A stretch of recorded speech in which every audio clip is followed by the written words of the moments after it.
Breaking news చూస్తున్నారు. MLA Lasya Nanditha car ప్రమాదం కేసులో ట్విస్ట్ చోటు చేసుకుందా అంటే అవుననే సమాధానం వినిపిస్తోంది.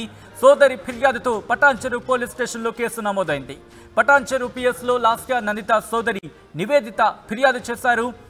304A సెక్షన్ కింద కారు నడిపినట్టుగా తెలుస్తోంది. ఇన్ఫాక్ట్ 304A సెక్షన్ కింద కేసు నమోదైంది.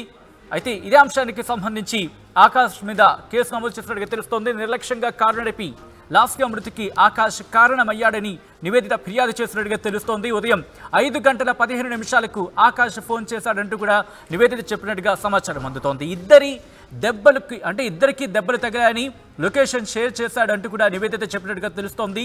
మేము వెళ్లి చూసేసరికి కారు నుజ్జుగా ఉందంటూ కూడా నివేదిత తన ఫిర్యాదులో పేర్కొన్నట్టుగా తెలుస్తోంది. ఫిర్యాదు సందర్భంగా చెప్పినట్టుగా తెలుస్తోంది. ఒకసారి విజువల్స్ మీరు చూస్తున్నారు. ఆ ప్రమాదానికి సంబంధించి కారు ఏ విధంగా నుజ్జు అయిందో. అయితే ఇప్పుడు ఇదే అంశానికి సంబంధించి కుటుంబ సభ్యులు కూడా అనుమానాలు వ్యక్తం చేస్తున్నారు. ఈ నేపథ్యంలోని సోదరి ఫిర్యాదు చేసింది పటాన్చెరు పోలీస్ స్టేషన్లో. ఎందుకు ఎటువంటి అంశాలను దాంట్లో పొందుపరిచింది, ఎటువంటి అంశాలను ప్రస్తావించేందుకు ప్రయత్నం చేద్దాం. మా ప్రతినిధి మెదక్ నుంచి మహేష్ అప్డేట్స్ అందించేందుకు లైవ్లో జాయిన్ అవుతున్నారు. మహేష్, నివేదిత ఎటువంటి అంశాలను ప్రస్తావించింది తన కంప్లైంట్లో? అంటే ఉదయం జరిగినటువంటి సంఘటనకు సంబంధించి చూస్తున్నట్టయితే 304 సెక్షన్ కింద పటాన్చెరు పోలీస్ స్టేషన్ లో ఇప్పటికే తన ఆక్రమించినటువంటి కేసు నమోదు చేయడం జరిగింది. ఎందుకంటే ఆకాష్ నిర్లక్ష్యంగా నడపం వల్లనే ఈ యొక్క సంఘటన జరిగిందని ఉద్దేశం కొద్దీ ప్రాథమిక విచారణ కోసం ఈ యొక్క కేసు నమోదు చేస్తే పూర్తి దర్యాప్తు చేస్తారన్న ఉద్దేశం కొద్దీ ఈ యొక్క అక్క ఈ రోజు పటాన్చెరు పోలీస్ స్టేషన్ లో కంప్లైంట్ చేయడం జరిగింది. అంటే ఏది ఏమైనప్పటికీ జరిగిన విషయము ఇల్వాలే దర్యాప్తు జరగాలంటే ఖచ్చితంగా కేసు నమోదు చేయాలి కాబట్టి ప్రాథమిక నిర్ధారణ తెలవాలి కాబట్టి ఈ రోజు కేసు నమోదు చేయడం 304 సెక్షన్ కింద ఆకాష్ పై కూడా కేసు నమోదు చేసినట్టు మనకు ప్రాథమిక సమాచారం ఉంది. ఇప్పుడిప్పుడే కేసు నమోదు చేసినట్టు తెలుస్తుంది సజిన్.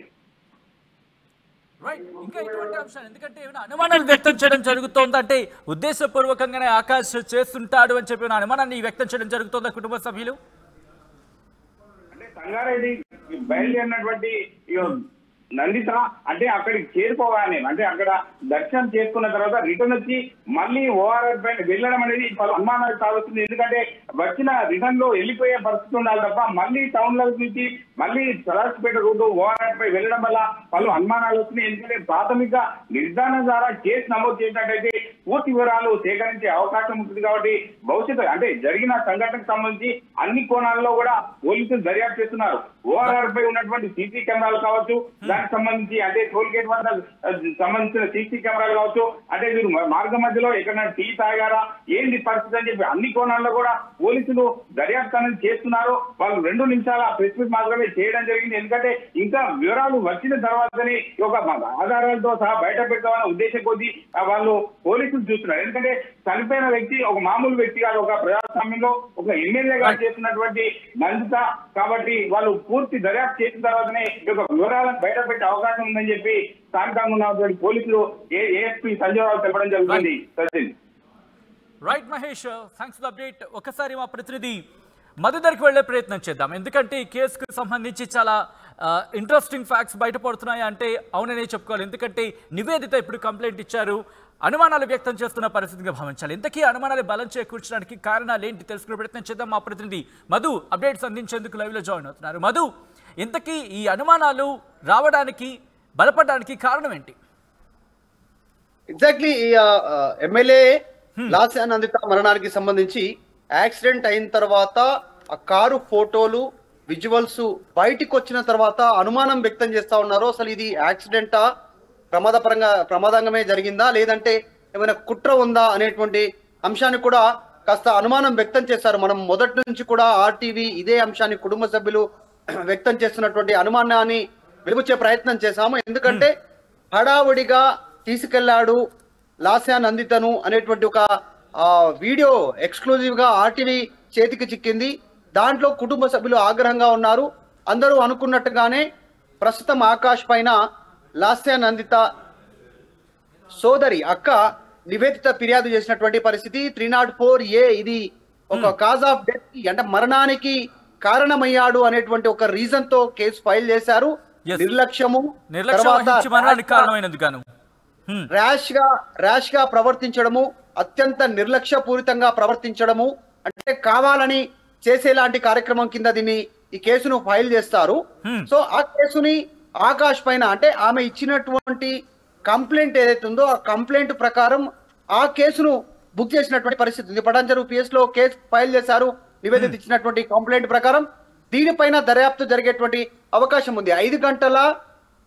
ఉదయం 5:15 కాల్ చేసి యాక్సిడెంట్ అయింది, ఇద్దరికి గాయాలయ్యాయి అని చెప్పి లొకేషను ఆ డీటెయిల్స్ కాల్ చేసి ఆయన లొకేషన్ కూడా పెట్టినటువంటి పరిస్థితి ఉంది ఆకాష్. సో ఇందులో ఏమైనా కుట్ర కోణం ఉందా అనేటువంటిది, అంటే ఇద్దరి మధ్య ఏమైనా గొడవ జరిగిందా ఆ సమయంలో, అందుకే ర్యాష్ గా డ్రైవ్ చేశాడా అనేటువంటిది తేలాల్సినటువంటి అవసరం ఉంది. ఎందుకంటే లాస్య నందిత కూర్చున్నటువంటి ఫోన్ చేశాడు అనేది చెబుతున్న నేపథ్యం కనిపిస్తోంది కాబట్టి ఆ ఫోన్ చేసిన క్రమంలో ఏమైనా అనుమానం లాంటి ఆ మాటల్లో ఆ సంభాషణ ఏమైనా అనుమానం అనిపించింది కుటుంబ సభ్యులకి? కుటుంబ సభ్యులైతే హడావుడిగా తీసుకెళ్లాడు అనేటువంటి ఒక మాట చెప్తున్నారు. హడావుడిగా తీసుకెళ్లింది ఆకాష్ అయినా, ఇప్పుడు నల్గొండలో యాక్సిడెంట్ నల్గొండ నుంచి వస్తున్నప్పుడు జరిగినటువంటి సమయంలో ఆకాశ ఉన్నారు, తర్వాత ఇప్పుడు ఆకాశ ఉన్నాడు ఆ డ్రైవింగ్ సీట్ లో. సో అప్పటి నుంచి ఆ ఇన్సిడెంట్ నుంచి ఇన్సిడెంట్ వరకు జరిగినటువంటి డెవలప్మెంట్స్ ఏంటి, అంటే గొడవ జరిగిందా, అప్పటి యాక్సిడెంట్ కి సంబంధించిన అంశం పైన ఏమైనా తనని అన్నారా, కుటుంబ సభ్యులు వాదించారా, ఆయనతో గొడవ పడ్డారా, సో అది మనసులో పెట్టుకొని ఇంకా అది గొడవ పెద్దదైందా ఏంటి అనేటువంటి దానిపైన అయితే ప్రస్తుతం దృష్టి పెడతా ఉన్నారు. డీటెయిల్ గా తెలుసుకునే ప్రయత్నం చేస్తా ఉన్నారు పోలీసులు. సో ఒక్కటి మాత్రం, లాస్య నందిత మిడిల్ సీట్ లో, డ్రైవర్ సీటు వెనకాల భాగం ఏదైతే మిడిల్ ఉందో వెనకాలలో కూర్చున్నారు, సీట్ బెల్ట్ పెట్టుకోలేదు, రైట్ సైడ్ చాలా బలమైనటువంటి గాయాలు తలయ్యాయి ఆమెకు. రైట్ సైడ్ కి సంబంధించినటువంటి ఈ నెక్ కట్ అయింది, తర్వాత తల భాగం బాగా ఛిద్రం అయిపోయినటువంటి పరిస్థితి, 6 దంతాలు ఊడిపోయాయి, పూర్తిగా బాడీలో ఉన్నటువంటి చాలా బోన్స్ డ్యామేజ్ అయినటువంటి సిచ్యువేషన్ కావడంతో అక్కడికక్కడే స్పాట్ లోనే చనిపోయారు. సో డ్యామేజ్ అంటే ఆకాష్ కి సంబంధించి కాల్ డేటా మొత్తం వాటిని పరిశీలించే అవకాశం కనిపిస్తోందా? ఎందుకంటే కేసు రిజిస్టర్ అయిన పరిస్థితి ఉంది కాబట్టి. ఎగ్జాక్ట్లీ, అంటే వీళ్ళు సదాశివపేట నుంచి ORR ఎక్కేటువంటి సమయంలో ORR ఎక్కడ ఎక్కారు, CCTV ఫుటేజ్ తీసే ప్రయత్నం చేస్తా ఉన్నారు. దర్యాప్తులో భాగంగా పోలీసులు ఎన్ని గంటలకు ఎగ్జాక్ట్లీ టోల్ పాస్ అయ్యారు, టోల్ నుంచి ఎంట్రీ ఎప్పుడైంది, సో ORR పైన ఎంత సమయం ఉన్నారు, ఎప్పటి తర్వాత యాక్సిడెంట్ జరిగింది అనేటువంటిది. అంటే సాధారణంగా ORR పైన పార్కింగ్ ఉండదు, కాకపోతే లెఫ్ట్ సైడ్ ఎక్కడైనా కొంచెం స్లో చేసుకొని పార్కింగ్ ఇండికేటర్ లైట్స్ తో కొద్దిసేపు ఏదైనా ఉంటే ఉండొచ్చు, కానీ ఎక్కువసేపు పార్క్ చేయడానికి అవకాశం లేదు. ORR లో చాలా వేగంగా వాహనాలు ముందుకు వెళ్తాయి. ముఖ్యంగా వీళ్ళు వెళ్తున్నటువంటి టైం ఏదైతే ఉందో ఉదయం 5 గంటల సమయం, హెవీ వెహికల్స్ అన్ని పాస్ అవుతా ఉంటాయి ORR పైన. నగరంలోకి ఎంట్రీ అయ్యేటువంటి వాహనాలన్నీ కూడా ఉదయం మార్నింగ్ 8 గంటల కంటే ముందుగానే వాళ్ళు ఆ స్పాట్ కి రీచ్ అవ్వాల్సి ఉంటుంది ORR ద్వారా. కాబట్టి సో ఆ టైంలో హెవీ పెద్ద వాహనాలు, ట్రక్కులు, లారీలు, తర్వాత టిప్పర్లు, ఇలా పెద్ద వాహనాలు ORR ద్వారా పాస్ అవుతా ఉంటాయి. సో ఆ వేగంలో భాగంగానే వీళ్ళు టిప్పర్ కు గుద్దినట్టుగా, తర్వాత వాహనం పక్కకి ఇడ్చుకెళ్ళినట్టుగా, ఆ రైలింగ్ కి తగిలినట్టుగా ప్రస్తుతానికి ప్రాథమికంగా గుర్తించారు. సో ఆ వాహనం ఏ వాహనం అనేటువంటిది ఇంకా పోలీసులు గుర్తించలేకపోయారు. దాని గురించి దర్యాప్తు జరుగుతా ఉంది. కానీ ఈ కేసు ఫైలింగ్ సంబంధించి కుటుంబ సభ్యుల అనుమానాలు ఏంటి అనేటువంటిది ఇప్పుడు ఈ మొత్తం సంబంధించినటువంటి లాస్య నందిత మరణం పైన ఒక బిగ్ క్వశ్చన్ గా మిగిలిపోయాయి. కుటుంబ సభ్యులే కంప్లైంట్ ఇవ్వడము, ఆకాశ్ ఏమో ఆమెకు అత్యంత సన్నిహితంగా కుటుంబ సభ్యులుగా మెలిగినటువంటి సిచ్యువేషన్ లో వీళ్ళే ఆయన పైన కంప్లైంట్ ఇవ్వడంతో ఏంటి అనేటువంటిది ఒక బిగ్ క్వశ్చన్, ఒక పెద్ద మలుపు తిరిగే అవకాశం ఉంది ఈ లాస్య నందిత మరణానికి సంబంధించి. ఎందుకంటే వీళ్ళు బయలుదేరిన సందర్భం, ఏ సందర్భంలో బయలుదేరారు, ఎందుకోసం తీసుకెళ్లాడు, అంత స్పీడ్ గా వెళ్లాల్సిన అవసరం ఏముంది, ముందుగా వెళ్తున్న వాహనాన్ని ఢీ కొట్టేంత అంత స్పీడ్ లో ఎందుకు వెళ్లారు, వాగ్వాదం ఏమైనా చోటు చేసుకుందా, ఇద్దరి మధ్యలో ఏం జరిగింది అనేటువంటిది కుటుంబ సభ్యులు మరిన్ని వివరాలు తెలిపే అవకాశం ఉంది. ప్రస్తుతం కుటుంబ సభ్యులు ఇచ్చిన వివరాల ప్రకారం 304A కేసు నమోదు చేశారు. నిర్లక్ష్యము, ర్యాష్ గా వెళ్ళడము, కావాలని ఒక వ్యక్తి మరణానికి కారణమయ్యారు అనేటువంటిది. ఎందుకంటే ఆయన ప్రాణాలతో ఉన్నారు, వాళ్ళ సిస్టర్ చనిపోయింది. దీనిపైన అనుమానాలు వ్యక్తం చేస్తూ కుటుంబ సభ్యులు దర్యాప్తు కోసం పోలీసులను ఆశ్రయించారు, కంప్లైంట్ ఇచ్చారు. పోలీసులు దర్యాప్తు చేస్తా ఉన్నారు, డీటెయిల్స్ తెలుసుకునే ప్రయత్నం చేస్తా ఉన్నారు. నిజంగానే లాస్య నందిత మరణం ఒక మలుపులు ఉదయం నుంచి మలుపులు తిరుగుతా ఉన్నటువంటి పరిస్థితి. ఇక్కడ మరొక అంశాన్ని కనుక పరిశీలిస్తే మధు, ఎందుకంటే దాదాపు 5:15 అంటే 5:15 ప్రాంతంలో జరిగిందంటూ కూడా నివేదిత చెప్తున్న సందర్భంలో, కానీ ఇక్కడ పోలీసుల స్టేట్మెంట్ కి సంబంధించి మనకు అందుతున్న సమాచారం ప్రకారం 5:30కి ప్రమాదం జరిగింది అనేది మనకు అందుతున్న సమాచారం. అంటే ఈ అంశాలన్నీ కూడా కాస్త ఎక్కడ పొంతనగా కనిపిస్తున్న సందర్భం లేదు కాబట్టి ఇప్పుడు వీటన్నిటిని పరిశీలించే అవకాశం కనిపిస్తోందా పూర్తి స్థాయిలో?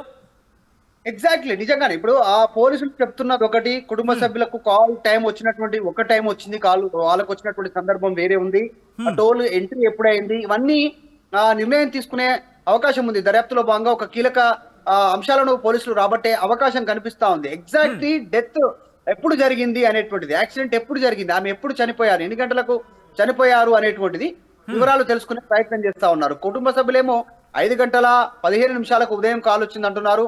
పోలీసులు ఏమో 5:40 నుంచి 45 నిమిషాలు 50 నిమిషాల మధ్యలో యాక్సిడెంట్ జరిగి ఉండొచ్చు అనేటువంటిది ఒక అనుమానాన్ని పోలీసులు వ్యక్తం చేస్తా ఉన్నారు. పోలీసులు విడుదల చేసినటువంటి ఫోటోలలో విడుదల చేసిన ఒక ప్రత్యేకమైనటువంటి యాప్ ద్వారా వాళ్ళు ఫోటోలు తీస్తారు. ఆ యాప్ లో ట్యాబ్ ఉంటుంది. ఆ ట్యాబ్ లో టైము, డిస్టెన్స్, ఏ టైం, ఎంత, ఏ ఏరియాలో ఉన్నారు, లొకేషన్ తో సహా డీటెయిల్ గా వస్తాయి. పోలీసులు విడుదల చేసినటువంటి ఫోటోలే మనం చూసాం. ఉదయం మార్నింగ్ పోలీసులు విడుదల చేసినటువంటి ఫోటోలే వచ్చాయి. గాయమైన తర్వాత చనిపోయారు అని కన్ఫర్మేషన్ వచ్చిన తర్వాత వచ్చినటువంటి మొదటి ఫోటో పోలీసులు విడుదల చేసినటువంటిది. సో అందులో టైం చూస్తే మాత్రం వేరేలా ఉంది. సో వాళ్ళు రీచ్ అయిన తర్వాత అప్పటికే చనిపోయినారు కాబట్టి, కానీ పోలీసులు అంచనా వేసిన టైం 5 గంటల ఉదయం 5:40 నుంచి 50-56 నిమిషాలు ఈ టైంలో జరిగింది అనేటువంటిది వాళ్ళు చెప్పే ప్రయత్నం చేస్తున్నారు. కాల్ మాత్రం 5:15 వచ్చింది కుటుంబ సభ్యులకి. అప్పటికే యాక్సిడెంట్ అయింది, గాయాల పాలయ్యాం అనేటువంటిది చెప్పామని చెప్పి ఆకాశే చెప్పాడు అనేటువంటి కుటుంబ సభ్యులు చెప్తున్నారు. సో ఇందులో దాగి ఉన్న కుట్ర ఏంటంటే ముందుగానే గొడవ పడమో, లేదంటే కావాలని యాక్సిడెంట్ చేశారా, కావాలని తీసుకెళ్లి వాహనానికి ఢీ కొట్టారా, భారీ వాహనాన్ని వెనక నుంచి వెళ్ళి ఢీ కొట్టారా, దీంట్లో ఏదైనా కుట్ర కోణం ఉందా అనేటువంటిది. అంటే కోపంతో గాని, కక్షతో గాని, నిర్లక్ష్యంతో గాని, ఒకవేళ ర్యాష్ అంటే ఒక ర్యాష్ బిహేవియర్ తో కానీ వెళ్ళి ఇట్లా కావాలని మరణానికి కారణమయ్యేలాంటి ఒక ఇన్సిడెంట్ జరిగిందా, దీని వెనుక మన కుట్ర ఉందా, ఆకాష్ అలాంటి విషయాలకి పాల్పడ్డా, ఈ విషయం పైన దర్యాప్తులో తెలియ అవకాశం ఉంది. కానీ కుటుంబ సభ్యులు తెలుపుతున్నటువంటి కంప్లైంట్ ప్రకారం చూస్తే చాలా క్లియర్ ఇండికేషన్ ఆకాశే ఈమెను చంపడానికి కారణం అనేటువంటి రీతిలో కుటుంబ సభ్యులు, ముఖ్యంగా ఆమె సోదరి అక్క నివేదిత కంప్లైంట్ దీన్ని బట్టి తెలుస్తా ఉంది. సో మరిన్ని మలుపులు తిరిగే అవకాశం ఉంది, మరిన్ని విషయాలు పోలీసులు వెల్లడించే అవకాశం ఉంది. Sachin. Right Madhu, thanks for the update. So మొత్తంగా అయితే మాత్రం ఎమ్మెల్యే లాస్య నందిత కారు ప్రమాదం కేసులో ట్విస్ట్ చోటు చేసుకుందా అంటే అవుననే సమాధానం వినిపిస్తోంది. సోదరి ఫిర్యాదుతో పటాన్చెరు పోలీస్ స్టేషన్లో కేసు నమోదైంది. పటాన్చెరు పిఎస్లు లాస్య నందిత సోదరి నివేదిత ఫిర్యాదు చేశారు. 304A సెక్షన్ కింద కేసు నమోదైనట్టుగా తెలుస్తోంది.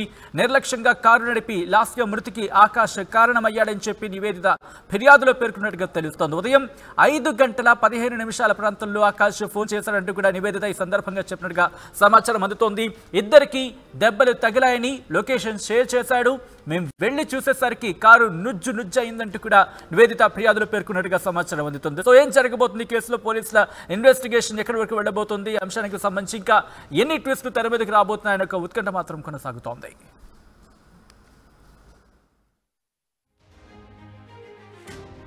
యాక్సిడెంట్లో గౌరవ ఎమ్మెల్యే గారు, కంటోన్మెంట్ ఎమ్మెల్యే గారు లాస్య నందిత గారు చనిపోయారు.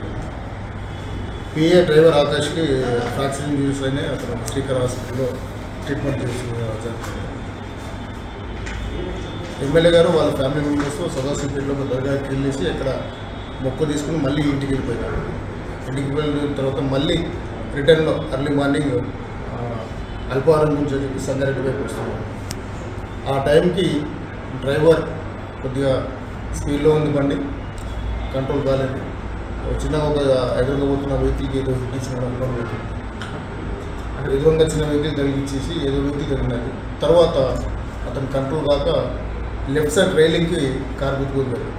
ఎమ్మెల్యే గారు ఫ్రంట్ సీట్లో కూర్చున్నారు. ఆ కారు డైరెక్ట్ వెళ్ళేసి ఆ రైలింగ్ ఇచ్చేసరికి దాంట్లో ఎమ్మెల్యే గారు అతుకపోయింది. ఒక 20 నిమిషాల్లో కూడా ఎమ్మెల్యే గారిని ఈ ప్రైవేట్ హాస్పిటల్ షిఫ్ట్ చేశాం. అక్కడ ఒకసారి చనిపోయిందని చెప్పారు. ఇప్పుడు ఆ పిఏ పరిస్థితి, పిఏ బాగానే ఉన్నాడు, కాలు వెళ్ళిపోయింది, out of danger. Only fracture injury ఉంది. ఏజ్ ఎంత సార్? 24 years. 24. సార్ ఆ వెహికల్ అన్నారు కదా, డ్రైవర్ ఇదే వెహికల్ వేరే వెహికల్ గుద్దిందని అంటే అంటే ఆ వెహికల్ వీళ్ళని కుదరలేదు. వీళ్ళు కొంచెం స్పీడ్గా వచ్చి వెనక ఇట్టించి మళ్ళీ సైడ్కి ఉన్నటువంటి దానికి సార్ ఇప్పుడు హాస్పిటల్ తరలించినప్పుడు